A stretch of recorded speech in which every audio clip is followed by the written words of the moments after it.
আমরা মিসাইল হামলা করলে মিসাইল যেমনি লক্ষ্যবস্তু যে ভেদ করে, দোয়ার মতো দোয়া করলেও কিন্তু আপনার দোয়া আল্লাহর আরশে যেয়ে পৌঁছে যাবে। সো আমরা যেন বেশি বেশি আল্লাহ তাআলার কাছে দোয়া করি। নাথিং ইজ ইম্পসিবল টু আল্লাহ। আল্লাহর কাছে অসম্ভব বলতে কিছু নেই। সন্তান চাওয়া, বেবি নেওয়া, এটার উদ্দেশ্য কি হবে?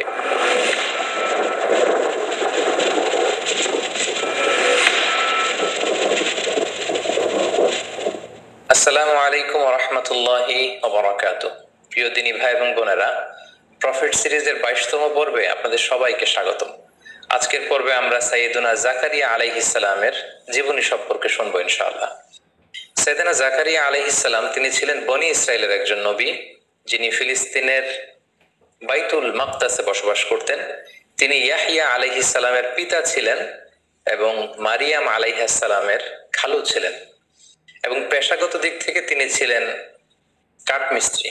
আল্লাহ রাসূল সাল্লাল্লাহু আলাইহি ওয়াসাল্লাম সুনান ইবনে মাজার একটা বর্ণনায় তিনি বলেন যে কানা জাকারিয়া নাজ্জারান, অর্থাৎ আল্লাহর নবী সাইয়েদনা জাকারিয়া আলাইহিস সালাম তিনি ছিলেন পেশায় নাজ্জার, অর্থাৎ দাওয়াতি কাজের পাশাপাশি, নবুয়তের পাশাপাশি তিনি কাঠের কাজ করতেন বা কাঠমিস্ত্রির কাজ করতেন।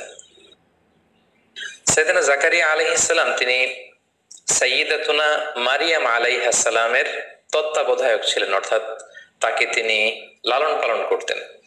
এই ঘটনাটা ঘটেছিল এভাবে, মারিয়াম আলাইহিস সালামের পিতার নাম ছিল ইমরান, যিনি বনি ইসরায়েলের অনেক বড় একজন ইমাম ছিলেন বা পাদ্রী ছিলেন, আর তার স্ত্রী এর নাম ছিল হান্না, হান্না বিনতে ফাখুস। আর তাদের পরিবারে এসেছে মহিয়সী নারী মারিয়াম আলাইহিস সালাম। হান্না বিনতে ফাখুস যখন গর্ভবতী তখন তিনি মানত করেছিলেন যে হে আল্লাহ, আমার গর্ভে যে সন্তান জন্মাবে আমি তাকে বাইতুল মাকদাসের জন্য ডেডিকেট করব। কিন্তু তিনি যখন বেবি ডেলিভারি করলেন তখন তিনি দেখতে পেলেন যে তিনি কন্যা সন্তান জন্ম দিয়েছেন। এই ঘটনাটি আল্লাহ তাআলা সূরাত আলে ইমরানে খুব চমৎকার ভাবে বলেছেন যে ইদ ক্বালাত ইমরাতু ইমরান রাব্বি ইন্নী নাযারতু লাকা মা ফি বাতনি মুহাররারান ফাতাকাব্বাল মিন্নি, অর্থাৎ হান্না বলেছিল হে আল্লাহ, আমার পেটে তুমি যে সন্তান দিয়েছো এটাকে আমি বাইতুল মাকদাসের জন্য মুক্ত করে দিলাম, দিয়ে দিলাম, সে বাইতুল মাকদাসের খাদেম হবে। ইন্নাকা আনতাস সামিউল আলিম, আল্লাহ তুমি সব শোনো, তুমি সব জানো। ফালাম্মা ওয়াদাআতহা, যখন তিনি ডেলিভারি করলেন বেবিটা, ক্বালাত রাব্বি ইন্নী ওয়াদাআতুহা উনসা, তিনি বললেন হে আল্লাহ, আমি তো কন্যা সন্তান প্রসব করেছি, কন্যা সন্তান দিয়ে আমি কিভাবে তাকে বাইতুল মাকদাসের খাদেম বানাবো? আল্লাহ তাআলা তখন বললেন যে ওয়াল্লাহু আ'লামু বিমা ওয়াদাআত, যে সে কি ডেলিভারি করেছে এটা আল্লাহ তাআলা খুব ভালো করেই জানে। ওয়ালাইসা যাকারু কাল উনসা, অর্থাৎ হে হান্না তুমি বিচলিত হয়ো না, তুমি এমন মেয়ে জন্ম দিয়েছো অনেক ছেলেরাও তার মতো হতে পারবে না। ওয়া ইন্নী সাম্মাইতুহা মারিয়াম, আর হান্না বলল আমি এই কন্যা সন্তানের নাম রেখে দিলাম মারিয়াম। ওয়া ইন্নী উঈযুহা বিকা ওয়া যুররিয়াতাহা মিনাশ শাইতানির রাজিম, আমি তাকে এবং তার যে অনাগত ভবিষ্যৎ প্রজন্ম আসবে তাদেরকে আমি শয়তানের দুষ্ট খোঁচা থেকে আল্লাহর কাছে পানাহে রাখলাম। ফাতাকাব্বালাহা রাব্বুহা বিকবুলিন হাসান, আল্লাহ তাআলা মারিয়ামকে কবুল করে নিলেন। ও আম্বাতাহা নাবাতান হাসানা, আর মারিয়ামের মা মারিয়ামকে লালন পালন করতে লাগলো। ওয়া কাফফালাহা জাকারিয়া, আর মারিয়ামকে দেখভালের দায়িত্ব নিল জাকারিয়া। তাহলে সূরাত আলে ইমরানের এই যে কয়েকটি আয়াত আমরা তেলাওয়াত করলাম, তার একেবারে শেষের দিকে আমরা যে তথ্যটি পেলাম সেটা হচ্ছে মারিয়াম আলাইহিস সালামকে দেখভালের বা তত্ত্বাবধানের কিংবা লালন পালনের প্রকৃত দায়িত্বটি পালন করেছেন বেসিকলি তার খালু জাকারিয়া আলাইহিস সালাম। কিভাবে তিনি দায়িত্বটি পেলেন? আমরা জানি যে মারিয়াম আলাইহিস সালামের পিতার নাম ছিল ইমরান, এবং তাদের ফ্যামিলির নামে আল্লাহ তাআলা কোরআনে একটা সূরা ডেডিকেট করেছেন, সূরাত আলে ইমরান নামে। সো মারিয়াম যখন জন্মগ্রহণ করলো এবং তাকে যখন বাইতুল মাকদাসের জন্য ডেডিকেট করা হলো, তখন কে তার দেখভাল করবে, কে তার দায়িত্ব নেবে, এ নিয়ে লোকদের মাঝে ঝগড়া হতে শুরু করলো। সবাই বললো যে আমি এই দায়িত্ব পালন করব, কারণ মারিয়াম আমাদের ইমামের মেয়ে, আমাদের সবচেয়ে বড় সম্মানিত পাদ্রী ইমরানের কন্যা, সো তাকে আমরা তার দায়িত্ব নিতে চাই। তো সবাই যখন দায়িত্ব নিতে চাইলো তখন তাদের মধ্যে কোরা করা হলো, অর্থাৎ লটারি করা হলো, এবং লটারিতে সাইয়েদনা আল্লাহর নবী জাকারিয়া আলাইহিস সালামের নাম এসেছিল। এই কথাটি আল্লাহ তাআলা সূরাত আলে ইমরানে খুব স্পষ্ট ভাবে বলেছেন যে ইদ ইউলকুনা আকলামাহুম আইয়ুহুম ইয়াকফুলু মারইয়াম, তারা তাদের কলম ছুঁড়ে মেরেছিল যে কে মারিয়ামের দেখাশোনা করবে। ওমা কুনতা লাদাইহিম ইয ইয়াখতাসিমুন, হে নবী আপনি তাদের সামনে উপস্থিত ছিলেন না যখন তারা এটা নিয়ে ডিসপিউট করছিল, ঝগড়া করছিল। অর্থাৎ তখন সব পাদ্রীরা বা সব ইমামরা তারা তাদের নিজেদের কাছে নিজেদের ব্যক্তিগত কলম দিয়ে তারা তাওরাত লিখে রাখতো। সবাই যখন ডিসপিউট শুরু করলো, মতানৈক্য শুরু করলো যে আমরা নিতে চাই মারিয়ামের দায়িত্ব, জাকারিয়া আলাইহিস সালাম বললেন না আমি নিতে চাই, আমি তার খালু। অন্যান্যরা বললো যে না আমরা নিতে চাই। তখন তারা এই থিওরিতে ঐক্যমত্য হলো যে আমাদের প্রত্যেকের যে ব্যক্তিগত কলম আছে আমরা কলমগুলো ছুঁড়ে মারবো একসাথে, তার মধ্যে থেকে একটি কলম তোলা হবে, যার কলমটি তোলা হবে সেই মারিয়ামের তত্ত্বাবধানের দায়িত্ব নেবে। এবং দেখা গেল যে আল্লাহ নবী সাইয়েদনা জাকারিয়া আলাইহিস সালামের কলমটি সেখানে লটারিতে উঠে আসলো, ফলে তিনি দায়িত্ব পেলেন। কোন কোন মুফাসসিরিন ইকরাম এটা বলেছেন। আবার তাফসীরে ইবনে কাসিরে এসেছে যে তারা মনস্থির করলো যে প্রত্যেকের কলম, যে কলম দিয়ে তারা তাওরাত লিখে রাখে, প্রত্যেকের কলমকে জর্ডান নদীতে নিক্ষেপ করা হবে। যে কলমগুলো জর্ডান নদীর স্রোতে ভেসে যাবে তারা এই মহান দায়িত্ব পাবে না, বরং যার কলমটি স্রোতের বিপরীতে জর্ডান রিভারের মধ্যে ভেসে থাকবে তাকেই মারিয়াম আলাইহিস সালামের দায়িত্ব দেয়া হবে। এবং সেক্ষেত্রেও কিন্তু দেখা গেল যে সাইয়েদনা জাকারিয়া আলাইহিস সালামের কলমটি স্রোতের বিপরীতে জর্ডান নদীর উপর ঠায় দাঁড়িয়েছিল এবং বাকি কলমগুলো কিন্তু স্রোতের পানিতে বা স্রোতের বানে এগুলো ভেসে গিয়েছিল, এবং এর মাধ্যমেও সাইয়েদনা জাকারিয়া আলাইহিস সালামের নামটি উঠে এসেছিল। ফলে আল্লাহ নবী জাকারিয়া আলাইহিস সালাম তিনি সাইয়্যিদাতুনা মারিয়াম আলাইহিস সালামের তত্ত্বাবধান বা তাকে রেয়ার আপ করা, তাকে লালন পালন করার দায়িত্বটি তিনি পেয়েছিলেন। সাইয়্যিদাতুনা মারিয়াম আলাইহিস সালাম তিনি বাইতুল মুকাদ্দাস ঝাড়ু দিতেন, পরিষ্কার পরিচ্ছন্ন করতেন, দেখভাল করতেন এবং সব সময় আল্লাহর ইবাদতে তিনি মশগুল থাকতেন। এবং তাকে দেখাশোনা করার জন্য জাকারিয়া আলাইহিস সালাম প্রায় বাইতুল মাকদাসে আসতেন, মারিয়াম আলাইহিস সালামের খোঁজ খবর নিতেন, দেখভাল করতেন। একদিন তিনি মারিয়ামের কাছে এসে দেখলেন যে অমৌসুমী কিছু ফল, অর্থাৎ শীতকালে এসে দেখলেন যে গ্রীষ্মকালীন ফল, প্রচন্ড শীত তখন বাইতুল মুকাদ্দাসে। তিনি এসে দেখলেন যে গ্রীষ্মকালে যে ফলগুলো প্যালেস্টাইনে পাওয়া যায় এই ফলগুলো মারিয়ামের কাছে, তিনি দেখে তো অবাক হলেন। এবং এই কথাটি আল্লাহ তাআলা খুব চমৎকার ভাবে সূরা আলে ইমরানে উল্লেখ করেছেন। আল্লাহ তাআলা বলছেন কুল্লামা দাখালা আলাইহা জাকারিয়াল মিহরাবা ওয়াজাদা ইনদাহা রিজকা, যতবারই জাকারিয়া আলাইহিস সালাম মেহরাবে ওখানে যেতেন মারিয়ামকে দেখার জন্য, তিনি যে দেখতেন যে মারিয়ামের কাছে এক ডালি ফল। ক্বালা ইয়া মারইয়ামু আন্না লাকি হাযা, তিনি প্রশ্ন করলেন যে মারিয়াম এই ফল তুমি কোত্থেকে পেলে? এটা তো সামারের ফল, সামার সিজনের ফল, এই প্রচন্ড উইন্টার সিজনে এই ফল তোমার এখানে কে দিয়ে গেল, তুমি কোত্থেকে জোগাড় করলে? ক্বালাত হুয়া মিন ইনদিল্লাহ, মারিয়াম আলাইহিস সালাম বললেন যে খালু এটা আল্লাহর পক্ষ থেকে এসেছে। সুবহানাল্লাহি বিহামদি, ইন্নাল্লাহা ইয়ারযুকু মান ইয়াশাউ বিগাইরি হিসাব, আর আল্লাহ তাআলা যাকে চান তাকে বিগাইরি হিসাব, কোনো হিসাব ছাড়া তাকে রিজিক দিয়ে থাকেন। তো জাকারিয়া আলাইহিস সালাম এই দৃশ্যটি দেখে তিনি খুব অবাক হয়েছেন। এবং ইন্টারেস্টিংলি জাকারিয়া আলাইহিস সালাম কিন্তু নিঃসন্তান ছিলেন, তিনি বয়োবৃদ্ধ ছিলেন, ওনার ঔরসে কোনো সন্তান আসেনি।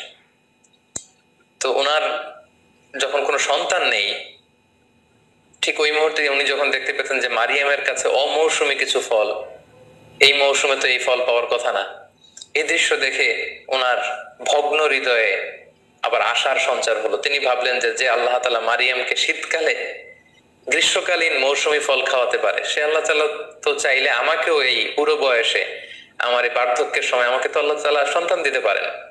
বেসিক্যালি মারিয়াম আলাইহিস সালামের সেই ফলের ডালি দেখে তিনি তার মনের কোনায় আশার সঞ্চার হলো, তিনি ইন্সপায়ার্ড হলেন, মোটিভেটেড হলেন, তিনি আল্লাহ তাআলার প্রতি আরো ভরসা বাড়ালেন। তিনি মনে মনে ভাবলেন যে আমার আল্লাহ তাআলার কাছে আমি চাইবো এবং চাইলে তিনি আমাকে সন্তান দিতে পারেন।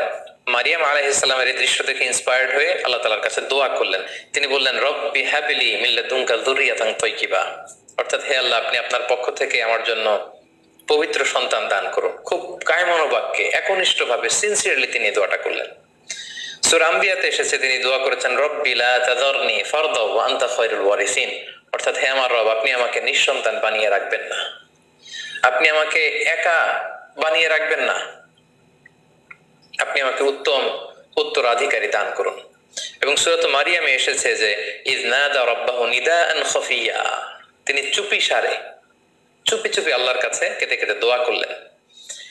দোয়ার ভাষাটা কেমন ছিল আমরা যদি একটু দেখি যে কি প্রাঞ্জল, কি লালিত্যপূর্ণ শব্দ দিয়ে তিনি দোয়া করেছেন। তিনি বলেছেন ক্বালা রাব্বি ইন্নী ওয়াহানাল আযমু মিন্নী, অর্থাৎ হে আল্লাহ আমার দেহের হাড়গুলো অস্থিগুলো দুর্বল হয়ে গিয়েছে।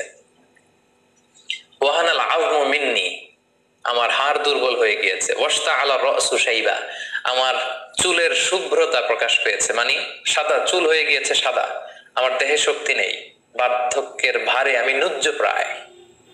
ওয়ালাম আকুম বিদুআইকা রাব্বি শাকিয়া, কিন্তু হে আমার রব তোমার কাছে চেয়ে আমি তো কখনো হতভাগা হইনি, আমি যখনই চেয়েছি তুমি দিয়েছো অঢেল। ওয়া ইন্নী খিফতুল মাওয়ালিয়া মিন ওয়ারাই, আমার পরে আমার যে আত্মীয় স্বজন আছে তারা আমার এই দাওয়াতি কাজের এই পরম্পরা তারা বজায় রাখতে পারবে না, আমি ভয় পাচ্ছি, আশঙ্কা করছি তাদের ব্যাপারে, আমার ভাতিজা, আমার ভাগিনা, আমার অন্যান্য আত্মীয়দের ব্যাপারে। ওয়া কানাত ইমরাআতি আখিরা, আর আমার স্ত্রী হচ্ছে বন্ধা, সন্তান জন্মদানে সে অক্ষম। ফাহাবলি মিন লাদুনকা ওয়ালিয়া, হে আল্লাহ আপনি আপনার বিশেষ করম এবং ফজল আপনার পক্ষ থেকে আমার জন্য একজন ওয়ালি, গার্ডিয়ান বা সন্তান নির্ধারণ করুন। এবং সুবহানাল্লাহি বিহামদি, আল্লাহ তাআলা সাইয়েদনা জাকারিয়া আলাইহিস সালামের এই কায়মন বাক্যে করা দোয়াকে তিনি কবুল করে ফেললেন। উনি অত্যন্ত বার্ধক্যের ভারে নুজ্জ ছিলেন, বয়স্ক ছিলেন, ওনার স্ত্রী ছিল বন্ধা, কিন্তু আল্লাহ তাআলা বললেন ফাস্তাজাবনা লাহ, আমি তার দোয়া কবুল করলাম, তার ডাকে সাড়া দিলাম। ওয়া ওয়াহাবনা লাহু ইয়াহইয়া, আর তাকে আমি একটা সন্তান দিলাম যার নাম হচ্ছে ইয়াহইয়া। ওয়া আসলাহনা লাহু যাওজা, আর তার স্ত্রীকে আমি সন্তান দানে সক্ষম বানালাম। সুবহানাল্লাহি বিহামদি। এবং এই সুসংবাদটা, এই গ্ল্যাড টাইডিংসটা এসেছিল তখন যখন তিনি বাইতুল মাকদাসের মেহরাবে দাঁড়িয়ে সালাত আদায় করছিলেন। আল্লাহ তাআলা বলছেন ফানাদাতুল মালাইকাতু ওয়া হুয়া কাইমুন ইউসাল্লি ফিল মিহরাব, মেহরাবে যখন তিনি নামাজ আদায় করছেন হঠাৎ ফেরেশতাদের এক দল এসে বলল যে glad tidings for you Zakaria, তোমার জন্য সুসংবাদ। আন্নাল্লাহা ইউবাশশিরুকা বিয়াহইয়া, আল্লাহ তাআলা আপনাকে ইয়াহইয়ার সুসংবাদ দিচ্ছেন, ইয়াহইয়া নামে একজন সন্তান আল্লাহ তাআলা আপনাকে দিবেন। তিনি তো অবাক হয়ে গেলেন। তিনি বললেন ক্বালা রাব্বি আন্না ইয়াকুনু লি গুলাম, আল্লাহ আমার সন্তান হবে কিভাবে? ওয়া কানাত ইমরাআতি আখির, আমার স্ত্রী তো বন্ধা, এটা পরীক্ষিত, এটা প্রমাণিত হয়েছে যে সে সন্তান জন্ম দিতে পারবে না। আর ওয়াকাদ বালাগতু মিনাল কিবারি ইতিয়া, আর আমি তো বার্ধক্যের একেবারে শেষ মাথায় পৌঁছে গিয়েছি। ক্বালা কাযালিক, আল্লাহ বললেন এভাবেই, it's very easy for me. ক্বালা রাব্বুকা হুয়া আলাইয়া হাইয়িন, আল্লাহ বললেন যেটা আমার জন্য খুবই সিম্পল, এটা খুবই সহজ একটা ব্যাপার আমার কাছে। ওয়াকাদ খালাকতুকা মিন ক্বাবলু ওয়া লাম তাকু শাইআ, হে জাকারিয়া আমি তো তোমাকে সৃষ্টি করেছি যখন তুমি কিছুই ছিলে না, অস্তিত্বহীনতা থেকে তোমাকে আমি অস্তিত্বে যে আল্লাহ আনতে পারলাম, সে আল্লাহ তুমি বৃদ্ধ হতে পারো, তোমার স্ত্রী বন্ধা হতে পারে, তোমাদেরকে কি আমি সন্তান দিব না বা দিতে পারবো না? অবশ্যই দিতে পারবো, আল্লাহ তাআলার পক্ষে এটা সহজ।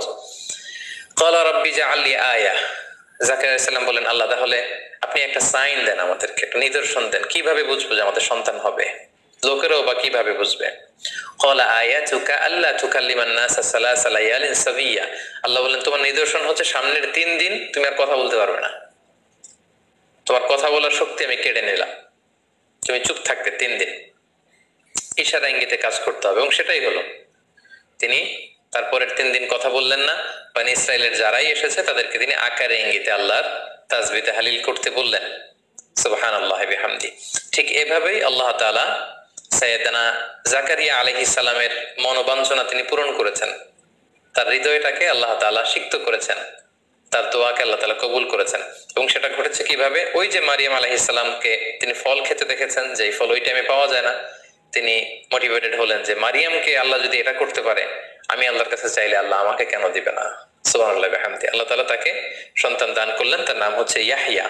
এবং ইয়াহইয়া আলাইহিস সালামের ব্যাপারে আমরা পরবর্তী এপিসোডে শুনবো ইনশাআল্লাহ। সাইয়েদনা জাকারিয়া আলাইহিস সালামের দাওয়াতের ব্যাপারে যদি আমাদের কথা বলতে হয়, তাহলে কোরআনের দিকে তাকালে আমরা দেখি যে ওনার দাওয়াতের ব্যাপারে স্পেসিফিকলি আল্লাহ তাআলা কোনো কথা কোরআনে তিনি বলেননি।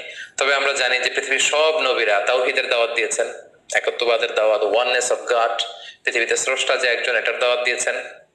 সব নবীরা রিসালাতের দাওয়াত দিয়েছেন, যারা বাণীবাহক বা বার্তাবাহক হয়ে পৃথিবীতে এসেছেন তারা নিজেদেরকে রাসূল বলে প্রমাণ দিয়েছেন। এবং সবশেষে পৃথিবীর প্রত্যেক নবীরা দ্য লাইফ আফটার ডেথ, মৃত্যুর পরে যে আমাদের হেয়ার আফটার, আমাদের আখিরাত, the day of judgement, the day of accountability, এই আখিরাতের কনসেপ্ট কিন্তু পৃথিবীর প্রত্যেক নবীরা তার বা তাদের উম্মতদের সাথে শেয়ার করেছেন। সো এ থেকে আমরা এটা বলতেই পারি যে সাইয়েদনা জাকারিয়া আলাইহিস সালামও এর ব্যত্যয় করেননি, বিপরীত করেননি। তিনিও তার উম্মতদেরকে তাওহীদের দাওয়াত দিয়েছেন, রিসালাতের দাওয়াত দিয়েছেন এবং আখিরাতের দাওয়াত দিয়েছেন। এবং আমরা জানি যে বনি ইসরায়েলের লোকদের যে স্বভাব ছিল, তারা নবীদের বিরোধিতা করত এবং তাদের অনেকে তাদের নবীদেরকে হত্যা করেছিল। তো সাইয়েদনা জাকারিয়া আলাইহিস সালামের দাওয়াত কেউ কেউ গ্রহণ করেছিল, কিন্তু বেশিরভাগ লোক তার বিরোধিতা করে শেষ পর্যন্ত সাইয়েদনা জাকারিয়া আলাইহিস সালামকে মিথ্যা প্রতিপন্ন করেছে, তার বিরুদ্ধে ষড়যন্ত্র করেছে এবং তাকে হত্যার ষড়যন্ত্র করে সেটা বাস্তবায়ন করেছে। এবং সাইয়েদনা জাকারিয়া আলাইহিস সালামের মৃত্যু হয়েছে তার কওমের লোকদের হাতে, তার উম্মতের হাতে, অর্থাৎ বনি ইসরাইলের যারা জালেম, যারা অত্যাচারী, তাদের হাতে। কিভাবে সাইয়েদনা জাকারিয়া আলাইহিস সালামের মৃত্যু হলো, এক্ষেত্রে কোরআনে বা হাদিসে কিছু পাওয়া যায় না, তবে জিউস ট্রেডিশন, খ্রিস্টান ট্রেডিশনে কিছু বর্ণনা পাওয়া যায়, যেটি মুফাসসিরগণ তাদের তাফসিরে এনেছেন। একটি বর্ণনা এরকম পাওয়া যায় যে মারিয়াম আলাইহিস সালাম যখন ঈসা আলাইহিস সালামকে জন্ম দিলেন পিতা ছাড়া, ঈসা আলাইহিস সালাম পৃথিবীতে আসলেন, তখন ইহুদিরা ষড়যন্ত্র করলো এবং তারা এই অপবাদ রটাতে শুরু করলো যে মারিয়ামের সাথে তার খালু জাকারিয়া আলাইহিস সালামের অবৈধ সম্পর্ক ছিল, নাউযুবিল্লাহ বলে ইয়াযুবিল্লাহ। তারা প্রতিষ্ঠা করতে চাইল সমাজে যে তিনি যেহেতু দেখভালের দায়িত্ব নিয়েছেন, তার সাথে এমন সম্পর্ক হয়েছে ফলে মারিয়াম গর্ভবতী হয়েছে। এবং এই ইস্যুটাকে তারা সোসাইটির মধ্যে রেইজ করে তারা সাইয়েদনা জাকারিয়া আলাইহিস সালামকে বন্দী করলেন, তাকে হত্যা করলেন। তার মৃত্যুর ব্যাপারে এই একটা বর্ণনা পাওয়া যায়। আরেকটা বর্ণনা পাওয়া যায় যে সাইয়েদনা জাকারিয়া আলাইহিস সালামের সন্তান ইয়াহইয়া আলাইহিস সালামকেও কিন্তু শিরচ্ছেদ করে হত্যা করা হয়েছে, যেটা আমরা নেক্সট এপিসোডে শুনবো ইনশাআল্লাহ। এবং সেটা করেছিল তৎকালীন বাদশাহ, আরবিতে যাকে বলা হয় হিরোদোস, ইংরেজিতে বলা হয় কিং হেরোড আন্টিপাস। সে ইয়াহইয়া আলাইহিস সালামকে হত্যা করেছিল এবং তারপরে ইয়াহইয়া আলাইহিস সালামের পিতা জাকারিয়া আলাইহিস সালামকেও তার অনুসারীরা বা সাঙ্গপাঙ্গরা হত্যা করেছিল। দ্বিতীয় বর্ণনা মতে এসেছে যে জাকারিয়া আলাইহিস সালাম যখন শুনলেন যে তার কলিজার টুকরা সন্তান ইয়াহইয়া আলাইহিস সালামকে শিরচ্ছেদ করা হয়েছে, তখন তিনি বাঁচার জন্য লুকালেন বা পালালেন। একটি গাছ তাকে বলল যে আপনি আমার ভেতরে আশ্রয় নিন। গাছ দুই ভাগ হয়ে গেল, জাকারিয়া আলাইহিস সালাম সেটার ভেতরে প্রবেশ করলেন। শয়তান এসে জাকারিয়া আলাইহিস সালামের জামার কিছু অংশ ধরে রাখলেন। পরবর্তীতে লোকজন তাকে খুঁজতে খুঁজতে যখন আসলো, তারা দেখলো যে একটা জামা দেখা যায় একটা গাছের ভেতর থেকে, এবং শয়তান মানুষের আকৃতিতে এসে বলল যে এর ভেতরেই জাকারিয়া আছে। এবং বনি ইসরাইলের এই পাষণ্ডরা, এই জালেমরা করাত দিয়ে আল্লাহর এই পয়গম্বর সাইয়েদনা জাকারিয়া আলাইহিস সালামকে হত্যা করে। তো এই বর্ণনাগুলো জিউস এবং খ্রিস্টান ট্রেডিশনে এসেছে, কোরআন এবং সুন্নাতে এই ব্যাপারে আসলে কিছু বলা হয়নি, কিন্তু কোরআনে বলা হয়েছে যে বনি ইসরাইলের একটা স্বভাব ছিল, তারা ইয়াকতুলুন আল আম্বিয়া বিগাইরি হক, তারা তাদের নবীদেরকে অন্যায়ভাবে হত্যা করেছে। সো আমরা এই ঐতিহাসিক বর্ণনা থেকে এই ঘটনাটাকে সত্যি হিসেবে ধরেই নিতে পারি যে হয়তো সাইয়েদনা জাকারিয়া আলাইহিস সালামের দুটি পদ্ধতির কোনো একটি পদ্ধতিতে তাকে নিহত করা হয়েছে বা হত্যা করা হয়েছে। সম্মানিত শুধু এ পর্যায়ে আমরা বরাবরের মতো সাইয়েদনা জাকারিয়া আলাইহিস সালামের জীবন থেকে আমরা কি শিক্ষা পাই, কিছু লাইফ লেসন্স আমরা বের করবার চেষ্টা করব। প্রথম যে শিক্ষাটা আমরা পাই সেটা হচ্ছে দি পাওয়ার অফ দোয়া। দোয়ার যে ক্ষমতা বা পাওয়ার, সেটা তো আমরা এই ঘটনা থেকে দেখলাম যে কিভাবে বার্ধক্যের একেবারে শেষ সীমানায় যিনি পৌঁছে গিয়েছেন, যার নিজের ভাষ্য মতে তার শরীরে কোনো জোর নেই, শক্তি নেই, যার চুল হয়ে গিয়েছে শুভ্র সাদা, যার স্ত্রী হচ্ছে বন্ধা, যিনি সন্তান জন্মদানে অক্ষম, এমন একজন বয়োবৃদ্ধ কাপলকেও কিন্তু আল্লাহ তাআলা সন্তান দিয়েছিলেন, এবং সেটা ছিল একনিষ্ঠ দোয়ার ফসল। আমি আমার বিভিন্ন আলোচনাতে প্রায় বলি যে দোয়া ইজ লাইক এ মিসাইল। আমরা মিসাইল হামলা করলে মিসাইল যেমনি লক্ষ্যবস্তু যে ভেদ করে, দোয়ার মতো দোয়া করলেও কিন্তু আপনার দোয়া আল্লাহর আরশে যেয়ে পৌঁছে যাবে। এজন্য আমরা যেন দোয়া করার সময় আমাদের হৃদয় নিংড়ানো মনের সবটুকুন আবেগ, উচ্ছ্বাস, ভালোবাসাকে উজাড় করে যেন আমরা দোয়া করি। যেমনটা আমরা দেখেছি তিনি দোয়া করেছেন যে রব্বি হাবলি যুররিয়াতান তাইয়্যিবা, রব্বি লা তাযারনি ফারদা ওয়া আনতা খায়রুল ওয়ারিসিন। হে আল্লাহ, আপনি আমাকে নেককার সন্তান দেন। হে আল্লাহ, আপনি আমাকে একা বানিয়ে রাখবেন না। হে আল্লাহ, আপনি আমাকে নিঃসন্তান বানাবেন না। তার একনিষ্ঠ দোয়ার কারণে কিন্তু আল্লাহ তাআলা এই বার্ধক্যে তাদেরকে সন্তান দান করেছেন। সো আমরা যেন বেশি বেশি আল্লাহ তাআলার কাছে দোয়া করি, এটা হচ্ছে আমাদের প্রথম শিক্ষা। দুই নম্বর যে শিক্ষাটা আমরা পেলাম সেটা হচ্ছে আল্লাহ তাআলার কাছে যখন আমরা দোয়া করব, তখন আমরা আমাদের নিজেদেরকে যত ছোট করে, যত খাটো করে, যত তুচ্ছ করে আল্লাহ তাআলার কাছে পেশ করতে পারি তত ভালো। ঠিক ততই দোয়া কবুল হওয়ার পসিবিলিটি আরো হাই হবে, আরো বেশি হবে। নিজের সকল দুর্বলতাকে আল্লাহর সামনে প্রকাশ করা, নিজেকে ছোট করা। আমরা যদি দেখি যে সাইয়েদনা জাকারিয়া আলাইহিস সালাম এটাই বলেছেন যে আল্লাহ আমার হাড়ের ভেতরে অস্থি নেই, মজ্জা নেই, আমার চুল হয়ে গিয়েছে সাদা, আমার স্ত্রী হয়েছে বন্ধা। আল্লাহ আমাদের তো কোনো ক্ষমতা নেই, আমাদের সন্তান হওয়ার কোনো পসিবিলিটি নেই স্বাভাবিক পদ্ধতিতে। কেবলমাত্র তুমি যদি বিশেষ রহমতে, বিশেষ কর্ম এবং ফজলে আমাদেরকে সন্তান দাও, তবেই আমরা সন্তান পেতে পারি। তার মানে নিজেকে দোয়াতে ছোট করতে হয়, এবং হাদিসে এসেছে যে দোয়াতে কাঁদতে হয়, নিজেকে ছোট করতে হয়। এবং অনুতপ্ত বান্দার চোখের পানির ফোঁটা আল্লাহর কাছে খুব প্রিয়। আমরা যদি রাসূলুল্লাহ সাল্লাল্লাহু আলাইহি সাল্লামের জীবনের দিকে তাকাই, সেক্ষেত্রেও দেখবো তিনি দোয়াতে নিজেকে ছোট করতেন। তিনি বলতেন আল্লাহুম্মা ইন্নী আবদুক, হে আল্লাহ আমি আপনার গোলাম, ওয়াবনু আবদিক, গোলামের ঘরের গোলাম, মানে আমার পিতা আব্দুল্লাহ তিনিও আপনার গোলাম, আমিও গোলাম, আমার বাবাও গোলাম। ওয়াবনু আমাতিক, আমার মা আমিনা তিনিও আপনার গোলাম, মানে আমরা সবাই আপনার দাস, সবাই আপনার গোলাম। নাসিয়াতি বিয়াদিক, হে আল্লাহ আমার মাথার চুলের ঝুঁটি আপনার হাতের মুঠোয়, আপনি যেদিকে টানবেন সেদিকে যেতে আমি বাধ্য। আদলুন ফিয়া খাদাউ, আপনি যে ফয়সালাই করবেন, যে ডিসিশনে আমার ব্যাপারে নেবেন, আমার টু শব্দটুকু করার কোনো সুযোগ নেই, কিছু বলার নেই। আপনি যেই ফয়সালাই করবেন সেটাই আমার জন্য ইনসাফ। তো এভাবে নবীরা দোয়াতে নিজেদেরকে বিলিয়ে দিতেন, নিজেদেরকে ছোট করে, তুচ্ছ করে, নিজেদের দুর্বলতাকে রবের সামনে প্রকাশ করে তারা দোয়া করতেন, আর সে দোয়া আল্লাহ তাআলা কবুল করে নিতেন। তো আমরা যেন দোয়ার ক্ষেত্রে নিজেদেরকে ছোট করে আল্লাহ তাআলার কাছে কায়মনোবাক্যে পেশ করি, এই শিক্ষাটা আমরা পেলাম। 3 নম্বরে আমরা যেটা শিক্ষা পেলাম যে নাথিং ইজ ইম্পসিবল টু আল্লাহ।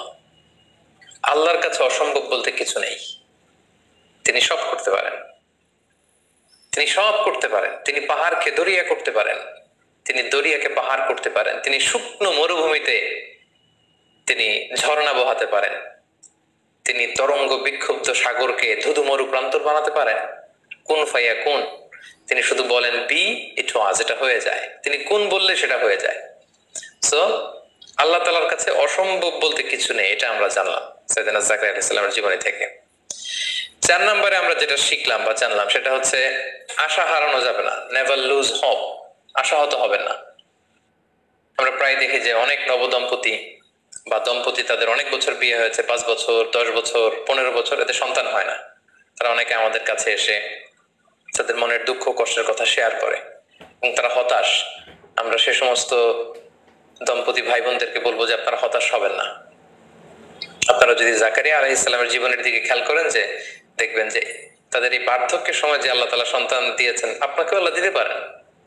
আপনাকে চাইতে হবে, আপনি চান আল্লাহর কাছে, চাওয়ার মতো চাইলে আল্লাহ তাআলা শুনবেন। সো যে সমস্ত দম্পতির সন্তান হয় না, তাদের জন্য আমাদের পরামর্শ হচ্ছে যে আপনারা চেষ্টা করুন, আপনারা দোয়া অব্যাহত রাখুন, আপনারা প্রপার ট্রিটমেন্ট নিন। আল্লাহ তাআলা চাইলে আপনাদের মনের আশা পূরণ করতে পারেন।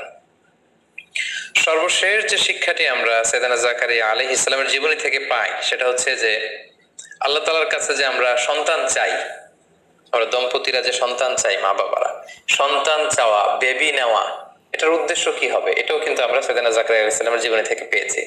কারণ উনি আল্লাহকে বলেছেন যে আল্লাহ ইন্নী খিফতুল মাওয়ালিয়া মিন ওয়ারাই, অর্থাৎ হে আল্লাহ তুমি আমাকে বনী ইসরাইলের নবী বানিয়েছো, আমি তোমার কথা মানুষকে পৌঁছে দিই, আমি বাণীবাহকের কাজ করি, আমি দাওয়াত ইসলামের কাজ করি, কিন্তু আমার পরে এই দাওয়াতকে কন্টিনিউ করবে, জারি রাখবে এমন কাউকে আমার বংশের মধ্যে আমি দেখতে পাচ্ছি না।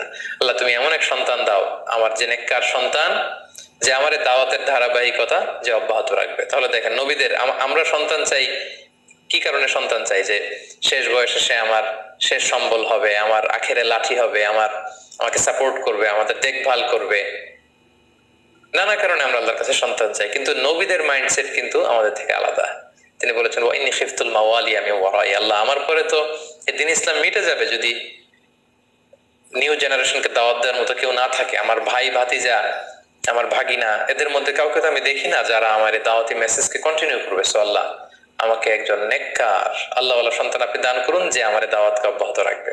সো আমরা সন্তান সন্ততি চাইবো এজন্য তারা সত্যের পথে থাকবে, তারা কল্যাণের বাণী প্রচার করবে এবং তারা আমাদের ভালো কাজগুলো যেখানে আমরা শেষ করেছি সেখান থেকে শুরু করে ধারাবাহিকতা বজায় রাখবে। আল্লাহ তাআলা আমাদের সবাইকে কথাগুলো বোঝার এবং আমল করার তৌফিক দান করুক।